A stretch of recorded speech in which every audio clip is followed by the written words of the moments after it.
Hey everybody, and welcome back to another Max Velocity weather forecast. And in today's forecast, we'll be talking about a large storm that'll be impacting the United States this weekend and next week. That'll bring a large cool down, multiple days of severe weather, and heavy rain to much of the United States, in addition to maybe some wintry precipitation. I'll be giving you the latest breakdown on everything that you need to know in this forecast, but let's first begin with what's happening across the United States today, and we'll first begin with the Great Plains, and this is an area that we've noticed a lot more cloud cover across over the last 24 hours. This is stretching from Canada back into parts of the southern plains, but this is not the large storm that'll be impacting the United States this weekend. This is just a lot of cloud cover across much of the country. In addition to this, also in the southeast, we have a very large storm that's been ongoing across parts of Florida for the past couple of days that has brought upwards of 6 to 10 inches of rain in some spots, with even some areas near Miami being higher than that. So we've seen some really crazy rainfall across Florida. That system is beginning to move off the coast, but there is still a lot of rainfall out there this afternoon across parts of central Florida that will continue to bring that flooding risk over the next 12 hours, with maybe a very low-end tornado risk in southeast Florida throughout the remainder of today. So keep that in mind. But overall, most of this activity will continue to move off to the northeast. By the way, we also have a potential tropical cyclone that is now developing in the Caribbean Sea that is not expected to impact the United States, but it is going to be something to watch for, as it will pass just to our east, maybe as a tropical storm. Overall, back over on the west coast, it remains pretty dry as of right now. It's been very wet actually across the Pacific Northwest for the last several days. Things have started to clear out. Next system that we're watching, that big storm that's on the horizon, it's actually just off the coast of California, but it is going to be very slowly moving off to the east, so we're not going to see it really across any part of the United States until probably Saturday or Sunday, at least for the Great Plains. Those areas will be in the impact zone then. All right, let's talk more about the severe weather potential for the upcoming days. I'm going to give you the breakdown, the setup, and what you can expect for timing. But here's the risk going into Sunday. We already have a slight risk of severe weather across parts of central and southern Oklahoma back through North Texas. This does include Oklahoma City, Tulsa, Oklahoma, and as well as back through the DFW Metroplex in North Texas. The main concerns right now are damaging winds and large hail during the late afternoon and evening hours. So that'll be the time frame to watch for. I would not rule out an isolated tornado or two. That is definitely in play, but I think the damaging wind and hail threat will be a bit more concerning. And then heading into Monday, we have another slight risk of severe weather. This goes from Louisiana back into Alabama. One thing I do want to point out is that this is currently only a slight risk. It could get upgraded. I don't think it will get upgraded substantially. At most, an enhanced risk for this particular day. And also another thing I want to point out is that this also does not include the marginal threat of severe weather. So again, we'll have a marginal threat outside of this that will be also covering a larger area. So if you're not included in a risk right now, doesn't mean you won't be down the road. But this slight risk of severe weather does include parts of southwest Alabama, southern parts of Mississippi, including central Mississippi, and as well as back through central eastern parts of Louisiana. Main concern, I would say, going into Monday will be damaging winds, but we might see a few tornadoes as well. We are getting to the point where we are again in our severe weather season for the Dixie Alley, and we start to see a little bit more of a tornado risk with storms that go through this part of the country. So keep that in mind. We might see at least a couple of tornadoes going into Monday. Now let's talk a bit more about the severe weather setup and give you an idea of what threats we're really looking for, particularly in every location. And the first thing we're going to look at is the jet stream, because this will be pretty crazy this weekend.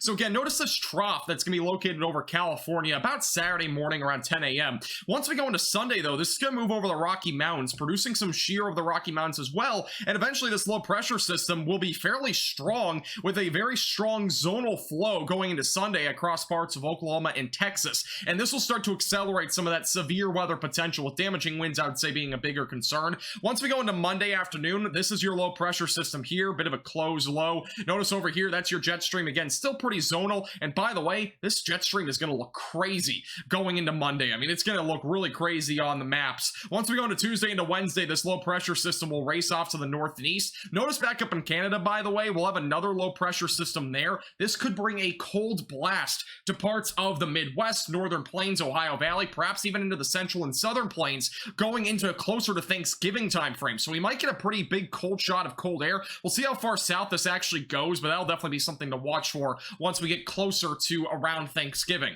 Here's the low-level jet. This gives us an idea of the rotation in the lower levels, increasing that tornado risk essentially. And once we go into Sunday, we will have a pretty strong low-level jet across parts of the southern plains, around 40 to 50 knots actually in North Texas, and it is still represented there in parts of Oklahoma. So those will be the two areas to watch for perhaps at least a couple of tornadoes, but I don't foresee any major tornado outbreak. By Monday, we will still have a low-level jet across parts of the southern Dixie Alley, so back through Mississippi, even the Mississippi Valley, back through Louisiana, and as well as Alabama. This will be a bit more of a westerly flow, so not really going to increase the tornado risk dramatically, but we will probably have more of a damaging wind threat, I would say, for Monday. But things will still be able to change here over the next few days, so we might see some minor changes to the forecast. In terms of the instability across these areas, this basically is like putting gasoline into a vehicle, but it gives us an idea of how much available energy there is for these storms to develop, and as well as the available energy and just in general. And honestly, the amount of energy that we're going to have is actually not that crazy, but it is enough for severe weather. We're usually looking for values in joules per kilogram, upwards of like 2,000 to 3,000 for some of the more major severe weather events. We're going to be sticking around 500 to 1,000, stretching from North Texas back into Oklahoma. So this area in particular, around 6 p.m. on Sunday, will be the area to watch for severe weather. So overall, the timing for North Texas and Oklahoma probably going to be around 4 p.m. to about 12 a.m. But again, give or take a few hours on that. There could be some changes in between now and then as we do get closer. Going into Monday, we will have an instability across parts of the lower Mississippi Valley, and that should allow for some severe weather, but this will be a bit more sporadic. I think we'll have like a supercell here, that sort of thing. I think it'll be a bit more spread out in nature, so that'll be something also to watch for, but I still think damaging winds is the main concern going into Monday. In terms of the moisture content across this region with the dew points, we are looking at a pretty good dry line setup here. Dew points in the 50s across Oklahoma, which is not super favorable for a lot of buoyancy, so we'll have a bit of struggles in that end. Even North Texas, the current forecast at dew points, highest they'll get is the low 60s, so they will not be overly favorable for buoyancy, but we still have enough for at least a slight risk of severe weather.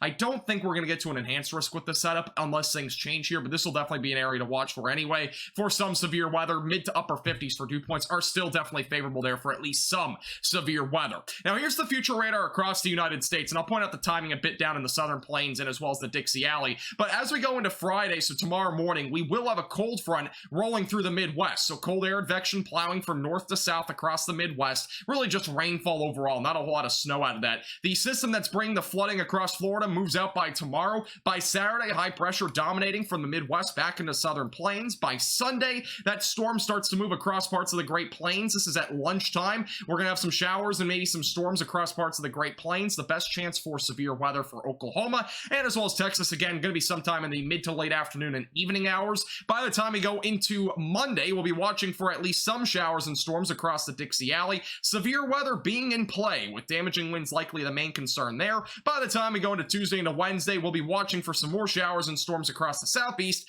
back into the east coast and the northeast, with some snowfall across the Midwest being possible. By the time we get to Tuesday night, more cold air advection, meaning we're going to be seeing another cold blast across those areas. We might see some snow in the northeast going into Wednesday, but it is a pretty far out time frame right now, so things definitely could change. We do have a pretty good likelihood of seeing a cold blast across parts of the Midwest, northern plains, back through the Ohio Valley and the northeast as we go into Wednesday into Thursday, just in time for Thanksgiving, as there will likely be some sort of spinning low back up in Canada. And eventually, as we get closer to the following weekend, things become uncertain. I would ignore this little snowstorm for now. Again, we're still very far out. Things definitely will change over the next several days. And in fact, we're looking at the GFS model. Things are obviously a little bit less accurate, I would say, over the long term, a little bit better in the short term. In terms of the temperatures, between Wednesday of next week until Sunday of the following weekend, so again, the 22nd to the 26th, we are looking at a pretty good likelihood of seeing a cold blast, especially for those in the Midwest, Ohio Valley, and the northern plains. So be ready, have your jackets handy across those areas. Now for the temperature anomalies. This gives us an idea of temperatures from above average to below average temperatures for your particular region, and overall the red means above average and then blue means below average. As we go into the weekend, we'll have a cool down across parts of the Northeast and the Midwest. Will be close to average overall. By the time we go into next week, we will continue to see above average temperatures for much of the Great Plains by Monday, but by Tuesday we'll have a cool down in parts of the southern and central and even northern plains, so the entire Great Plains will be back near our average by the time we get to Tuesday. By the time we get to Wednesday, likely to see a cold blast across the Midwest, Ohio Valley, and as well as the northern plains, and that'll be primarily there for Wednesday and Thursday. We'll have this continue through Thanksgiving and even into Black Friday. By the time we go into Saturday into Sunday, cold air will continue across much of the United States. Thank you so much for watching. Make sure to hit the like button down below and subscribe if you've not already.